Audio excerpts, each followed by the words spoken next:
Last Saturday evening, in Charleston, South Carolina, two women sat next to each other at the bar of a small French restaurant on King Street. To anyone walking past, they looked roughly the same. Same age range, same cocktail, same haircut style, same vibe. To anyone who looked closer, they were opposite. Woman number one was Brittany, 53, real estate agent. She was wearing a quilted designer chain bag, about $7,200. A gold love bracelet, $7,300. Designer heels, $890. Total visible inventory on her body, north of $25,000. Woman number two was Eleanor, 56, family practice doctor. She wore a navy cashmere cardigan, dark jeans, plain leather loafers, and a thin gold chain her grandmother gave her in 1987. Total visible inventory on Eleanor, about $620. Brittany has a negative net worth of about $40,000. Eleanor has $4.1 million. Same restaurant, same neighborhood. Two completely different rules. I'm Trish, and I sit across from the people who actually built it, so the dress code Eleanor follows, you can start following Monday morning, for less money than you're spending right now. Here's why this matters more than people think. Looking wealthy is one of the single most expensive financial mistakes of the modern era. Not because nice clothes are expensive, they are, but because the way most people pursue looking expensive is ruinously wrong. The average American spends roughly $1,700 a year on clothes. The average American woman spends about twice that. 40% of those purchases are never worn. The average garment is worn 7 to 10 times before being thrown out. That's the failed version of dressing well. A closet full of stuff, most of it not used, none of it pulling its weight. The Eleanor version is the opposite, about 30 pieces total, each one worn 200 times, each one chosen for fit, fabric, and longevity, not for trend or brand. Cost per wear in Eleanor's closet? About 50 cents per outfit. After 10 years, cost per wear in Brittany's closet, closer to $80. You are not paying for the outfit. You are paying for the frequency of replacement. The wealthy figured this out a long time ago. The cheapest closet to own, over a decade, is the one where everything is high quality and nothing is trendy. I'm going to walk you through the exact rules. 3 group. No brand name shopping required. Most of these moves cost less than what you're already spending. One thing before we go in. There's a phrase that keeps coming up in quiet wealth circles. Money talks, wealth whispers. The translation is simple. People who recently came into money want everyone to know. They wear the logo. They drive the logo, they post the logo, they are the logo. People who have had money for a long time, or who plan to keep it for a long time, go in the opposite direction. They actively work to look ordinary. Their clothes are quality. The brand is invisible. The cut is timeless. The colors are quiet. This isn't about looking poor. Eleanor doesn't look poor. She looks elegant, polished, intentional, and, to a trained eye, clearly wealthy. Just not in the way Brittany was trying to look wealthy. The trained eye matters, because the people Eleanor wants to impress, fellow doctors, business partners, the kind of clients who run hospitals, these people do see the cashmere. They do see the cut of the cardigan. They do see the well-made loafers. What they do not see, and what they'd actively be turned off by, is the quilted bag with the chain and the diamonds on the bracelet fleck. The dress code is real. It's just opposite to what social media trained you to want. 3 rules. Let's go. Rule group 1. The palette and fabric rules. Eleanor's closet has a color palette. So does Henry's. So does Walter's. So does every quietly wealthy person I have ever met. Rule 1. Stay in 5 colors. Forever. Eleanor's entire wardrobe is built on 5 colors. Cream, camel, navy, charcoal, olive. That's it. No coral, no mustard, no trendy color of the season, no bold prints, no statement red. 5 neutral tones that look beautiful on her skin, mix with each other in any combination, and stay in style for 30 years. Why does this matter financially? Because every piece in a 5-color palette goes with every other piece. You don't need 12 outfits for 12 occasions. You need 7 pieces that combine into 30 outfits. The closet shrinks. The wear frequency on each item triples. The cost per wear collapses. The fake rich version is the opposite. Every piece chosen for itself. No 2 pieces designed to work together. Half the closet, doesn't go with anything, so she keeps shopping. Forever. If you only changed one thing about how you shop, picking your 5 lifetime colors and refusing to deviate, you would save somewhere between $800 and $2,000 a year, with a sharper-looking wardrobe at the end. Forever. Rule 2. Buy the fabric, not the brand. When Eleanor shops, she touches the fabric before she looks at the price tag. Wool, cashmere, linen, silk, Egyptian cotton, Sea Island cotton. These are the fabrics of quiet wealth. They cost more up front. They feel beautiful against the skin. They look better the more you wear them. They last 10 to 20 years with basic care. The fast fashion version, polyester, acrylic, viscose, performance blends, costs less up front, but pills, fades, stretches, and looks tired in 6 to 12 months. You buy it again, and again, and again. Henry, the truck mechanic from earlier in the series with $2.1 million, has owned the same 6 wool dress shirts for 14 years. They cost about $90 each at the time. Total spend, $540. He's gotten about 14 wears per year per shirt, somewhere around 1,200 individual wears across the 6. Cost per wear, under 50 cents, compared to a $19 polyester shirt that lasts 14 wears. Cost per wear, $1.36, 3 times more expensive in the long run, and it looks worse the entire time. The wealthy do not buy cheap clothes. The wealthy buy fewer, better clothes. The math is overwhelming, always. Rule 3. Fit beats price beats brand, always. Eleanor has a tailor. He has been altering her clothes for 22 years. Every single piece in her closet, cardigans, jeans, jackets, dresses, has been modified to fit her body perfectly. The total cost of having a piece tailored, $15 for a hem, $30 for a waist taken, $50 for sleeves and shoulders, is trivial compared to what tailoring does to a garment. A $90 sweater that fits perfectly looks more expensive than a $900 sweater that fits poorly, every time. The fake rich version is the opposite. Brittany buys an expensive bag, but her dress is too long, the shoulders of her blazer don't sit right, and the hem of her jeans drags on the floor. She spent a lot. She doesn't look like it, because nothing fit. If you only have $200 to spend on clothes this year, spend $50 of it at the tailor on the pieces you already own. The transformation is dramatic. You'll look like you spent $2,000. Rule Group 2. The capsule. 7 pieces. Forever. Quietly wealthy women and quietly wealthy men own roughly 30 to 50 pieces total. Not 200, not 500, 30. Within those 30, there are 7 that do most of the work. Eleanor's 7, exactly. The dark wash, well-fit jeans, 1 pair, worn 200 times a year, replaced when worn out, about every 4 years, cost $180, cost per wear after 4 years, 22 cents. The cashmere cardigan in a neutral color, Eleanor's was bought 11 years ago, still looks new, about $400, cost per wear, roughly 30 cents. The white button-down, perfectly fit, a simple Egyptian cotton or silk shirt that goes with the jeans, layers under the cardigan, and works with everything from a t-shirt to a blazer. Cost $90, worn weekly. The structured navy blazer, this is the workhorse, goes over the white shirt with the jeans for casual, goes over a sheath dress for work, goes over a turtleneck for cold weather. Eleanor's blazer is 8 years old. Cost $290. Tailored once for $40. The leather loafers. Plain. Neutral color. Black, brown, or oxblood. No logo, no buckle, no statement. They just work. Eleanor's are 6 years old. Resoled twice. Total cost of ownership, $260. Worn 3 times a week. The simple knee-length dress in a solid color. Just one. The kind of dress that goes from a work meeting to dinner, to a wedding to a funeral with 3 different accessories. Cost $220. Owned for 9 years.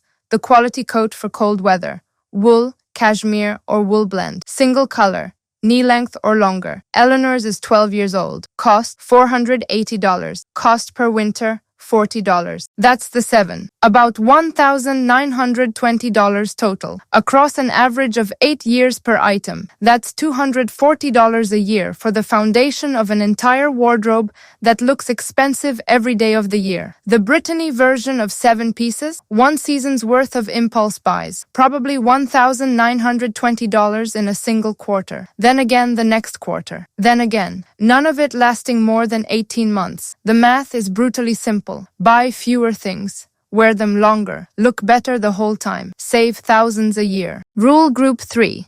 The accessories trap. This is where most people destroy their stealth wealth aesthetic in one purchase. Accessories are the loudest signal you wear. Get them wrong. The whole outfit becomes a flex. Watch. Keep it boring. Eleanor's watch is a simple gold tone analog she bought 18 years ago for $240. It tells time. It looks elegant. It does not announce a brand. The actually wealthy person, when she does buy an expensive watch late in life, tends toward classic simple watches in plain steel or gold, the kind you could only identify if you really know watches. The diamond-encrusted statement piece is almost always the watch of someone trying to appear wealthy, not someone who is. Maria, the marketing director from earlier in the series with $39,000 in payment plan jewelry, had 3 watches. None of them were the right watch. The right watch is one watch, worn for a decade.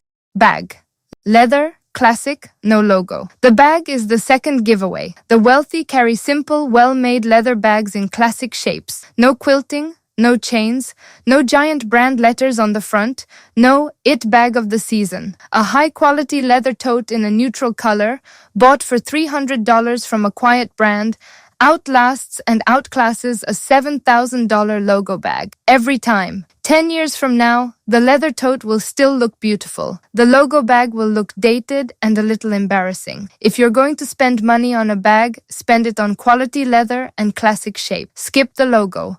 Always. Forever. Jewelry, 1 piece, maybe 2. Eleanor wears 1 thin gold chain, sometimes a pair of pearl studs. That's it. Most days, for 30 years. The fake rich version is layered everything. 3 bracelets, 6 rings, diamond hoops, statement necklace. The total weight of jewelry on Brittany's body that night was probably $14,000. The total weight on Eleanor was about $400. Eleanor's looked more expensive because of restraint, because one beautiful piece in an otherwise unadorned outfit draws attention. 5 pieces compete with each other and read as trying. The rule is simple. 1 investment piece, a watch, a chain, or earrings, and nothing else, ever. Hair, nails, grooming, well-kept, never trendy. This one matters more than people think. The quietly wealthy have nice haircuts, regular salons, good color if they color, healthy nails, clean skin, comfortable shoes that fit. What they do not have is the trendy thing of the moment. No statement nails, no trendy hair color of this season, no balayage of the moment. Just consistent, well-maintained, classic grooming that doesn't date. Henry has had the same haircut since 1992. Walter has had the same haircut since 1985. Eleanor goes to the same hairdresser every 6 weeks for the same cut for 20 years. Boring, effective, wealthy. 3 objections come up here. Let me handle them. Objection 1. But these brands you're talking about cost a fortune. Some of the highest-end European cashmere brands, yes. Cardigans from those houses run $1,200 to $4,000. You don't need them. You need the look and the quality of fabric. That's available at far lower prices. A $400 cashmere cardigan from a mid-tier American brand looks essentially identical to a $2,400 cardigan from a luxury house. The fabric is real cashmere. The color is the same. The cut is the same. The longevity is the same. Even more accessible, there are now mid-priced brands selling 100% grade A cashmere sweaters for $80 to $150. The trick is to avoid anything described as cashmere blend. Those are usually 5% cashmere, 95% acrylic. Read the label. Pure wool, pure cashmere, pure cotton, pure linen. That's the test. Objection 2. I don't want to dress like an old person. Eleanor is 56. She doesn't dress like an old person. She dresses like a confident, polished, professional woman. There's a huge difference. The old money aesthetic is not old. It's timeless. The same well-fit jeans, simple cardigan, and leather loafers look beautiful at 28, at 38, at 58, and at 78. The young version of the look is what celebrities wear when they're trying not to be photographed. The chunky cashmere, the plain white tee, the straight leg jeans, the simple loafers. That's not old, that's expensive. Without the price tag, the trendy aesthetic is what dates. Pinterest mood boards from 2018 already look ancient. Pinterest mood boards from 2008 look hilarious. The quiet wealth aesthetic from 1968 still looks beautiful today. That's the entire point. Objection 3. What if I genuinely love designer logos? Then enjoy them. Truly. With one rule, pay cash. Out of money you've already saved after your retirement contributions are funded. The problem isn't the logo. The problem is the financing. Brittany doesn't actually own her bag. Klarna and a credit card own her bag. The bag is borrowed against her future earnings with interest. If you have a paid-off retirement account, an emergency fund, no debt, and you want to buy a Gucci belt, buy the belt with cash. Wear it proudly. That's adult money use. If the belt requires a payment plan or a balance you'll carry, the belt isn't the trophy. You're the trophy for the company that sold it to you. Action step. 3 steps. Tonight, this weekend, this month. Step 1. Tonight. The closet count. Walk into your closet. Count every garment, pants, shirts, dresses, skirts, coats, whatever. Just count. Most people land somewhere between 80 and 250 items. Then ask one question. How many of these have I worn in the last 90 days? For most people, the answer is 15 to 30. The other 50 to 220 items are the leak. They are clothes for a life you're not living. Money already spent, hanging there, not earning anything. You don't have to fix this tonight. You just have to see it. The gap between what you own and what you wear is the financial cost of buying without a system. Step 2. This weekend, pick your 5 colors. Saturday morning, 30 minutes. Sit with your closet. Look at the pieces you actually wear, the ones you reach for, the ones that make you feel good. What colors are they? Most likely you'll notice you already have a palette. You just never named it. 3 to 5 colors that show up over and over. Write them down. Put them on a sticky note in your wallet. From now on, you only buy clothes in those 5 colors. No coral, no trendy yellow, no fall purple, only your 5, forever. You will save thousands of dollars a year, and your closet will start working, every piece going with every other piece for the first time in your adult life. Step 3. This month, the capsule starter. Pick one of the 7 capsule pieces from this video. Just one, the one you most need. Save up. Buy one high-quality version of it. Pure fabric. Neutral color, classic cut. Get it tailored if needed. Wear it for the next 30 days. Notice how often you reach for it. Notice how much it elevates everything else. Once you have one, add the next one in 2 months. By the end of the year, you have a 7-piece foundation that will outlive every fast fashion item you've ever owned. That's the system. Count, choose colors, build the capsule. Slowly, you'll spend less money, look better, and every dollar you don't spend on the latest TikTok trend is a dollar that compounds in your investment account for the next 30 years. If this video helped you, or if you've been quietly drowning in a closet that isn't working, do me one favor. Hit the subscribe button. New video on this channel every single day. Each one is a specific move that puts real money back in your pocket. Same way this one just did. And here's what's coming tomorrow that you genuinely cannot miss. Eleanor earns $340,000 a year. She has $4.1 million. She lives well, dresses well, travels well, and never feels squeezed. Meanwhile, there's a whole generation of professionals making $200,000 a year right now and feeling absolutely broke. People with double Eleanor's stress level on half her wealth. People earning what their parents earned at $80,000 and somehow feeling worse off. Why? The answer is brutal, and it explains a lot of the panic in middle-class America right now. Tomorrow, I walk you through exactly why $200,000 a year now feels like the new $80,000, and the 3 specific traps that are eating that paycheck before it ever hits your account. If you earn more than $100,000 and still feel like you're scraping by, tomorrow's video is for you. I'm Trish. Talk to you then.